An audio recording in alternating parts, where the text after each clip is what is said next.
बिस्मिल्लाहिर्रहमानिर्रहीम अस्सलामु अलैकुम। Hope you all are doing fine.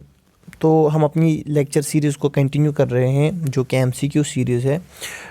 अभी मैंने जो वीडियो लाया है वो है इंडियन फ्रीडम स्ट्रगल, जो कि क्लास फोर्थ के जो सिलेबस में उसमें क्लियरली मेंशन किया गया है। इससे रिलेटेड बहुत क्वेश्चंस आ सकते हैं। It is one of the important topics जो मॉडर्न हिस्ट्री में आता है, ठीक है ना। तो इससे रिलेटेड आज का वीडियो रहेगा, और अगर टाइम मिला इंशाल्लाह बाद में और एक वीडियो अपलोड किया जाएगा साइंस या किसी और से रिलेटेड। तो हम स्टार्ट करते हैं। याद रखिएगा ये, क्योंकि इंडियन फ्रीडम स्ट्रगल वैसे डिफ़िकल्ट याद रखना नहीं है, क्योंकि इवेंट है, हिस्ट्री है, याद रखना है तो आसान हो जाता है याद रखना। अब इसमें डेट्स थोड़े मुश्किल हो जाते हैं याद रखना। और मैंने भी वो इंपॉर्टेंट क्वेश्चन लिए हैं जो हो सकता है, मुझे लगता है एग्ज़ाम में आएंगे। देखिए एक बात है, बहुत लोग कहते हैं सर आप ऑब्जेक्टिव करवाओ बस। देखिए ऑब्जेक्टिव क्रैम्प करने से कुछ नहीं होता। हाँ इसमें हो सकता है हिस्ट्री में, क्योंकि याद रखना है। बाकी साइंस है, बाकी जो पोर्शन है वहाँ पर आपको ना सीखना है, चीज़ों को कंसेप्ट क्लियर करना है। क्योंकि देखिए ये कोई गारंटी नहीं है जो मैं क्वेश्चन करा रहा हूँ या कोई भी यूट्यूब चैनल क्वेश्चन करा रही है, इवन बुक्स में जो क्वेश्चन दिया है वही पूछेगा वो, ठीक है ना। वो अपने तरीके से पूछ सकता है, लेकिन आपके अगर कंसेप्ट क्लियर हो तो आप वो कर सकते हैं आराम से। इसलिए मैं साथ साथ एक्सप्लेनेशन देने की थोड़ी सी बहुत कोशिश करता हूँ, ताकि थोड़ा आइडिया आपके जहन में रह जाए, ठीक है ना। तो चलो आज शुरू करते हैं आज का वीडियो।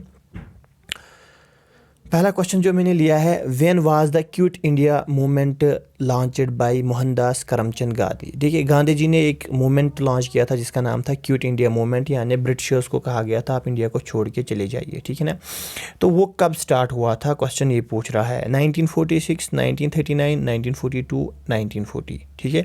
तो याद रखिएगा जो क्विट इंडिया मूवमेंट था गांधी जी ने लॉन्च किया था। ये भी क्वेश्चन पूछा जा सकता है कि who launched quit India movement, तो गांधी जी ने उसको लॉन्च किया था, ये भी याद रखना है। और कब लॉन्च किया था, ऑप्शन सी 1942 में क्विट इंडिया मूवमेंट को लॉन्च किया गया था, ठीक है। इसके बारे में आगे भी थोड़ा सा देख लेंगे। फिलहाल चलते हैं नेक्स्ट क्वेश्चन की जानिब। In which year and at which place India's national anthem was sung for the first time. Option A 1911 Kolkata, option B 1912 Lucknow, option C 1913 Delhi, option D 1914 Bombay, ठीक है। तो जो इंडिया का नेशनल एंथम है जन गण मन, है ना, उसको सबसे पहली बार कब गाया गया था, उसको पहली बार कब प्रेजेंट किया गया था और कहाँ पे किया गया था। देखिए जो नेशनल एंथम था वो बना था आज़ादी से पहले, इंडिया की इंडिपेंडेंस से बहुत पहले बना था वो नेशनल एंथम। तो कब उसको सबसे पहली बार जो है कहीं पे गाया गया था और किस जगह पे गाया गया था, तो इसका ऑप्शन जो है ऑप्शन ए 1911 कोलकाता में, ठीक है ना। थोड़ा सा इसके बारे में और देख लेते हैं यहाँ पे, क्योंकि ऑप्शन ए 1911 कोलकाता में हुआ था। The national anthem Jana Gana मन वाज फर्स्ट पब्लिकली संग ऑन 27 दिसंबर 1911, ठीक है। जन गण मन जो पब्लिक के सामने पहली बार 27 दिसंबर 1911 को गाया गया था ड्यूरिंग द कलकत्ता सेशन। उस टाइम सी से लिखा जाता था ना, during the Calcutta session of Indian national Congress, ठीक है। देखिए उस टाइम मेन दो ही पार्टियाँ थी इंडिया में, एक थी इंडियन नेशनल कांग्रेस और दूसरी थी मुस्लिम लीग। मतलब मेन बड़ी पार्टियाँ जो थी, उससे भी छोटी छोटी बाकी पार्टियाँ थी। तो इंडियन नेशनल कांग्रेस का जो सेशन हो रहा था उस टाइम, एक मीटिंग हो रही थी मान लो कलकत्ता में, वहाँ पे इसको गाया गया था। बिशन नारायण दार was the president of the session, और उस सेशन का जो प्रेसिडेंट था, जो उसको हैंडल कर रहा था, वो कौन था, बिशन नारायण दार। The national anthem was adopted on 24 जनवरी 1950। और इसको फिर देखिए उस टाइम नेशनल एंथम तो था नहीं, क्योंकि आज़ादी तो हुई नहीं थी उस टाइम, एक गाना था आप समझ सकते हो। लेकिन 24 जनवरी 1950, ठीक है ना, 24 जनवरी 1950 को इसको अडॉप्ट किया गया था, माना गया था अपना नेशनल एंथम, मतलब इंडिया का नेशनल एंथम, ठीक है। ये भी क्वेश्चन आ सकता है, Indian national anthem was adopted on which day, 24 जनवरी 1950, ठीक है। नेक्स्ट क्वेश्चन देखते हैं। The name of the operation started by the British government to arrest the leaders of Quit India movement was Operation Renderpest, Operation Zero Hour, Operation Thunderbolt, Operation Blue Star।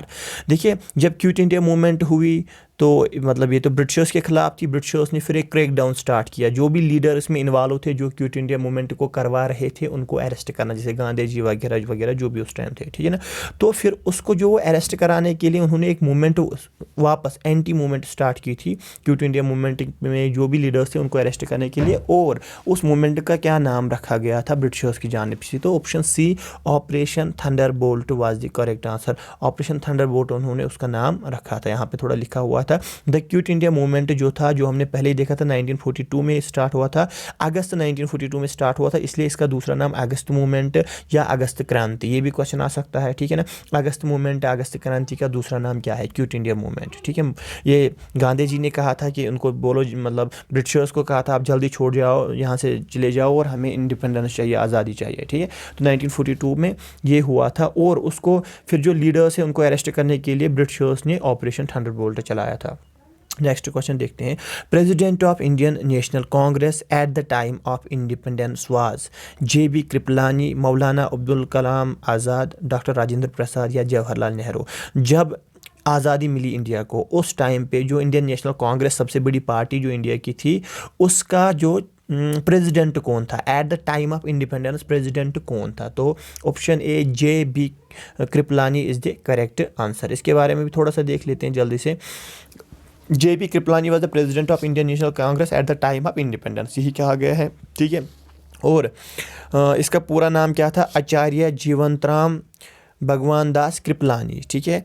ये एक Gandhian socialist, मतलब Gandhian ideology को follow करता था ये। तो JB Kripalani याद रखिएगा, ये था प्रेसिडेंट इंडियन नेशनल कांग्रेस का जब आज़ादी मिली थी इंडिया को।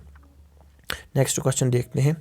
On which date Jallianwala massacre occurred, ठीक है। अगस्त 30, 1919, अप्रैल 30, 1919, जनवरी 30, 1919 या जून 30, 1919, ठीक है। जलियनवाला बाग जो आपने सुना होगा, ठीक है ना, जहाँ पे वो जनरल डायर ने फायर किया था पंजाब में जो है, अभी वहाँ जाते हैं, एक प्लेस है, हिस्टोरिकल प्लेस है।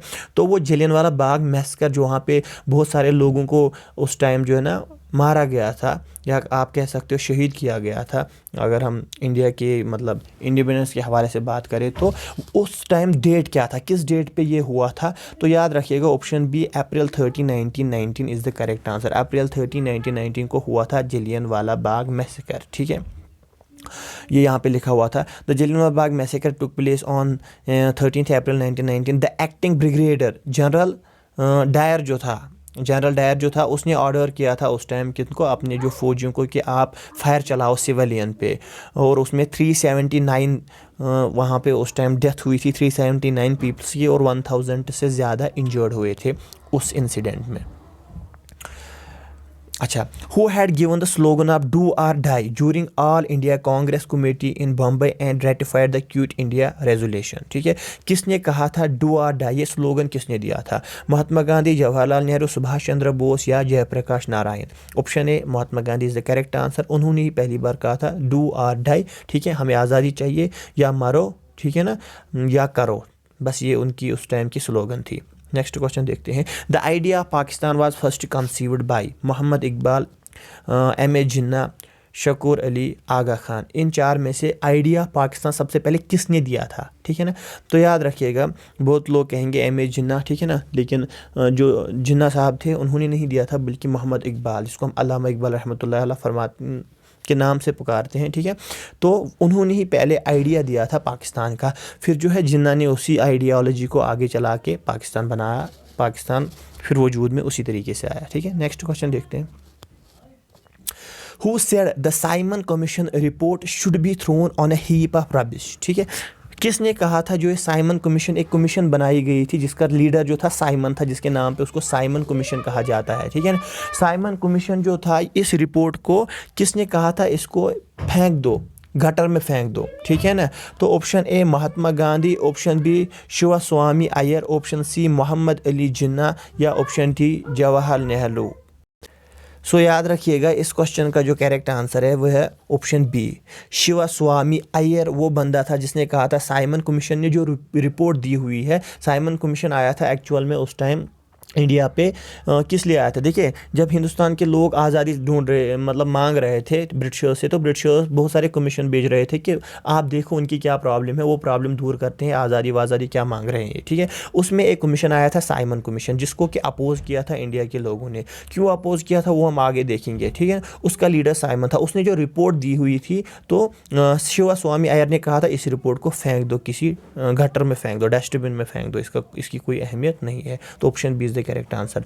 नेक्स्ट क्वेश्चन देखते हैं, the Simon Commission was boycotted by the Indians because, Simon Commission को इंडिया के लोगों ने बाइकॉट क्यों किया था, उन्होंने क्यों नारा दिया था गो साइमन गो बैक, क्यों कहा था उन्होंने? Option A, it sought to curb civil liberties of the Indians, option B, it proposed to partition India, option C, it was an all white commission without Indian representation, D, it proposed measures to contain nationalism. तो याद रखिएगा option C, it was an all white commission without Indian representation. जो Simon Commission में लोग थे वो सारे जो थे ना वो गोरे थे, ब्रिटिशर्स थे, ठीक है। क्योंकि बात तो किन की करनी थी, लोकल लोगों की। लोकल लोग तो क्या थे, इंडियंस थे, इंडियंस की कोई रिप्रेजेंटेशन थी नहीं, उसमें कोई इंडिया का था ही नहीं, सारे जो थे वो गोरे थे, ब्रिटिशर्स थे, इसलिए इसको अपोज किया गया और नारे लगे go Simon go back. Option C is the correct answer. Next question देखते हैं, when did governor generals rule end in India? 15 August 1947, 9 August 1948, 26 January 1950 to 2 October 1950। India में गवर्नर जनरल का रूल जो था वो ब्रिटिशर्स का गवर्नर जनरल का rule वो कब ख़त्म हुआ? जैसे वैसे आज़ादी तो हम जब कहते हैं आज़ादी इंडिपेंडेंस हम कहते हैं 15 अगस्त 1947 को इंडिया को आज़ादी मिली है, लेकिन याद रखिएगा आज़ादी उस टाइम नहीं, डोमिनेंट स्टेटस मिला था उस टाइम इंडिया को, क्योंकि उनका अपना उस टाइम कॉन्स्टिट्यूशन वगैरह कुछ बना नहीं था, ठीक है। 26 जनवरी 1950 आपको याद होगा, इसीलिए हम 26 जनवरी को रिपब्लिक डे मनाते हैं, क्योंकि 26 जनवरी 1950 को जो कॉन्स्टिट्यूशन ऑफ इंडिया था वो उसको एनफोर्स में लाया गया, ठीक है ना, उस टाइम से वो अप्लाई किया गया। तो उसी दिन से गवर्नर जनरल का रूल जो था उस टाइम तक था, आज़ादी के बाद भी 26 जनवरी 1950 तक गवर्नर जनरल रूल था इंडिया में, लेकिन फिर जब कॉन्स्टिट्यूशन को एनफोर्स किया गया 26 जनवरी 1950 को, उसके बाद गवर्नर जनरल का रूल ख़त्म हुआ इंडिया में। तो option C is the correct answer. Next question देखते हैं, 6th April 1930 is well known in the history of India because this date is associated with 6 अप्रैल 1930 जो है वो एक रिनाउड डेट है इंडियन हिस्ट्री में, क्यों? A, Dandi march by Mahatma, quit India movement, partition of Bengal, partition of India. देखिए पहला option D partition of India वो तो 1947 में हुआ था, पार्टीशन ऑफ बंगाल 1909 में हुआ था, ठीक है ना, बहुत पहले हुआ था। क्विट इंडिया मूवमेंट हमने अभी देखा 1942 में हुआ था। तो याद रखिएगा डैंडी मार्च जो था, जो गांधी जी ने स्टार्ट किया था, वो किया था 6 अप्रैल 1930 को, इसलिए इस नाम की एक अहमियत है इंडियन हिस्ट्री में। नेक्स्ट क्वेश्चन देखते हैं, Which battle established the supremacy of the British rule in India? Battle of Plassey 1757, Battle of Buxar 1764, Third Mysore War 1790 to 92, Fourth Mysore War 1799।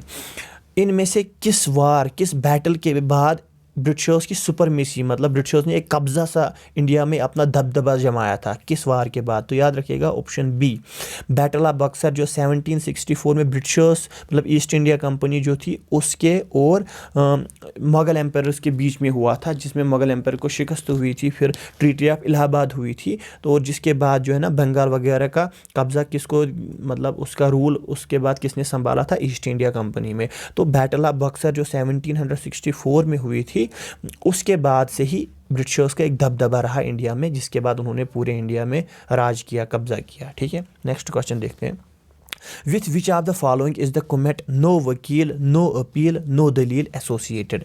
इन चार में से किसके साथ ये एक कमेंट, ठीक है, ये फिक्स होता है, उसके साथ इसकी एसोसिएशन है? नो वकील नो अपील नो दलील।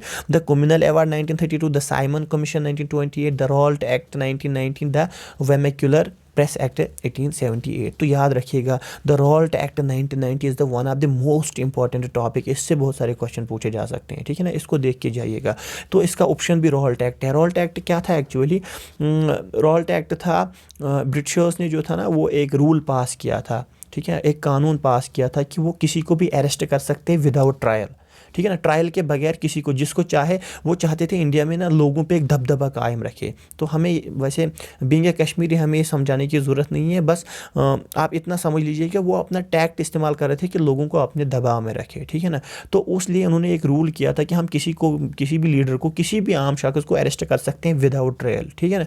तो उसी के लिए ये कमेंट है, नो वकील नो दलील, नो अपील नो दलील, है ना, ये इसी रॉल्ट एक्ट के लिए है। रॉल्ट एक्ट के ही बाद जो है ना एक्चुअल में वो कुछ मूवमेंट इधर उधर हुआ, जिसके बाद जलियांवाला बाग स्टार्ट हुआ था, जिसके बाद जलियांवाला बाग मैसेकर हुआ था, ठीक है ना। रोल्ट एक्ट के बाद ही उसके मतलब कुछ, देखिए ये भी 1990 में था, वो भी 1919 में था 13 अप्रैल, मतलब इसी का रिजल्ट था जिसके वजह से वो जलियांवाला बाग भी हुआ था। नेक्स्ट क्वेश्चन देखते हैं।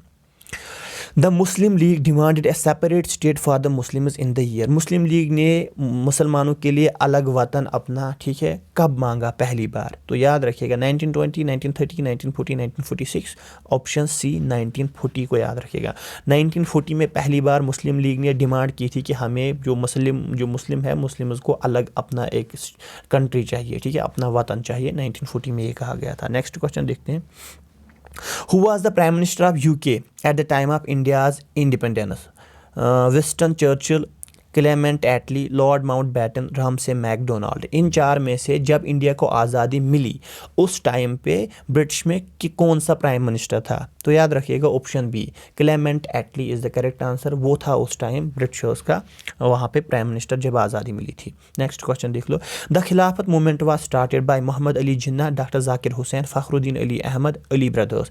इन चार में से किसने खिलाफत मूवमेंट, एक मूवमेंट स्टार्ट हुई थी इंडिया में, ठीक है ना, उसी आज़ादी के दौर में, जिसका नाम है खिलाफत मूवमेंट, तो किसने स्टार्ट की थी? तो याद रखिएगा ऑप्शन डी, अली ब्रदर्स ने स्टार्ट की थी। क्यों स्टार्ट की थी? क्योंकि मुस्लिम्स की उस टाइम जो रिप्रेजेंटेशन कर रही थी वो थी मुस्लिम लीग, और अली ब्रदर्स को मुस्लिम लीग के साथ कुछ अनबन हुई थी, कुछ किसी बात पे ना वो एग्रीमेंट, मतलब वो उनकी थोड़े डिफरेंसेस आई थी किसी बात पे, ठीक है ना। उसके बाद इन्होंने एक मूवमेंट किया था स्टार्ट, खिलाफत मूवमेंट, बट जो कामयाब नहीं हुआ, क्योंकि जो अली पाशा था तुर्की में जब वो मर गया तो उसके बाद वो खिलाफत मूवमेंट भी डाउन हो गई, ठीक है। नेक्स्ट क्वेश्चन देखते हैं। The Hunter Commission was appointed by the British to prove the Chauri Chaura incident, Jallianwala Bagh tragedy, Khilafat movement, non cooperation movement, ठीक है। इनमें से ब्रिटिशर्स ने एक कमीशन बनाया था, हंटर कमीशन। किस लिए बनाया था, ठीक है ना, किस इंसिडेंट को प्रोब करने के लिए, देखने के लिए कि क्या हुआ था। चोरा चोरा इंसिडेंट आपको पता हो, जो पुलिस वालों को जिंदा जलाया गया था, ठीक है ना। जलियांवाला बाग हमने अभी देखा, वैसे खिलाफत मूवमेंट वगैरह भी देखा। तो याद रखिएगा जलियांवाला बाग ट्रेजिडी जो हुई थी ना 13 अप्रैल 1919 में जनरल डायर की वजह से, जहाँ पे बहुत सारे लोग मर गए थे, उसको प्रोब करने के लिए, ठीक है ना, उसकी वजह वगैरह देखने के लिए एक कमीशन बनाया गया था ब्रिटिशर्स की तरफ से, जिसका नाम था हंटर कमीशन, ठीक है। तो option B is the correct answer. Next question. Which are the following movements immediately followed the partition of Bengal. देखिए जब पार्टीशन ऑफ बंगाल हुआ था, बंगाल एक बहुत बड़ी स्टेट थी, जब ब्रिटिशर्स ने उसका पार्टीशन किया था उसके बाद इन चार में से कौन सी मूवमेंट स्टार्ट हो गई थी? नॉन कोऑपरेशन मूवमेंट, स्वदेशी मूवमेंट, सिविल डिसओबीडियंस मूवमेंट या गद्दार मूवमेंट? तो याद रखिएगा बी ऑप्शन, स्वदेशी मूवमेंट स्टार्ट हुई थी जब पार्टीशन ऑफ बंगाल ब्रिटिशर्स ने किया था। तो यहाँ पे एक मूवमेंट स्टार्ट हुई थी जिसमें गांधी जी ने जो मतलब एक्टिव पार्ट लिया था, तो उसका नाम था स्वदेशी मूवमेंट। स्वदेशी मूवमेंट में मेन उसका क्या था एम, दो चीज़ें थी कि उसमें कहा गया था कि हम अपना जो देसी जो चीज़ें हैं उनको यूज़ करेंगे और फॉरेन से जो चीज़ें आती है उसको बाइकाट करेंगे, उसको कहते थे स्वदेशी मूवमेंट। और अच्छा दैट इज, तो ये आखिरी क्वेश्चन था। आई होप आपको अच्छे लगे होंगे, अगर अच्छे लगे हो तो like share and subscribe. Thank you very much.